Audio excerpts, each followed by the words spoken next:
안녕하세요, 똑딱입니다. 이번 시간엔 비알코올성 지방간 질환에 대해서 간단히 알아볼게요. 이 비알코올성 지방간 질환의 원인은 무엇일까요? 비알코올성이니까 술은 아닐 거고 아직 정확하게 이것 때문이다 라고 알려진 원인은 없어요. 하지만 과체중, 당뇨, 고콜레스테롤증, 특정 약물을 복용하신 분들에게서 비알코올성 지방간이 더 자주 발생한다는 것을 알아냈죠.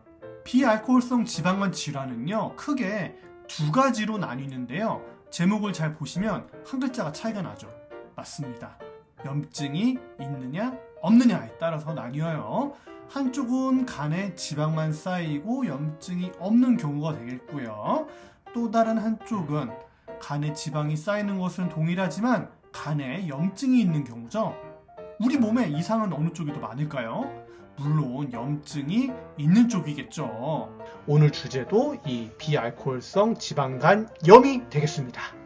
그럼 이 비알코올성 지방간염의 증상은 무엇이 있을까요? 사실 대부분의 사람들에게서 증상이 없습니다. 응급실에서 간 수치가 상승되어서 추가 검사를 복부 CT로 촬영하기도 하는데 지방간을 그때 확인하는 경우가 대다수예요. 우연히 혹은 건강검진 하다가 혈액검사를 통해서 지방간염을 의심하는 경우가 가장 많아요. 이 지방간염의 진단은 어떻게 할까요? 앞에서도 말씀드렸듯이 우연히 발견된 지방간염 소견은 초음파나 복부 CT를 추가적으로 촬영하기도 하고요. 반복적으로 혈액검사를 확인하면서 그 추이를 추적 관찰하기도 합니다. 간 수치가 오르는지 떨어지는지를 확인을 하는 것이죠. 그렇다면 치료는 어떻게 할까요? 너무나 당연하겠지만 과체중이라면 체중을 줄여야겠고요. 혈당이 들쑥날쑥하지 않게 혈당 조절도 해야 되고 고지혈증 역시 관리를 해줘야 합니다. 만약에 새롭게 복용하거나 장복했던 약물이라고 하더라도 지방간염의 원인으로 확인되거나 의심이 된다면 의사의 지시에 따라서 복용 중단 여부를 결정을 해야 되죠. 그리고 체중 감량에서 주의할 사항이 있는데요. 일주일에 1.6kg 이상 과하게 감량해서는 안 돼요. 그 이유는 극단적으로 체중 감량을 하게 되면 간에 무리가 가서 간염을 더욱 악화시키기 때문이에요.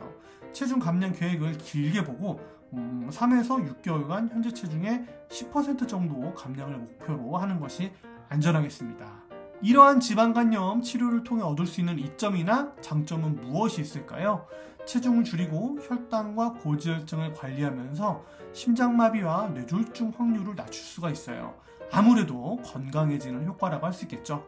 그럼 비알코올성 지방간염을 치료하지 않았을 때는 어떻게 될까요? 간만 한정해서 보면 간 경변으로 진행이 될 수가 있어요.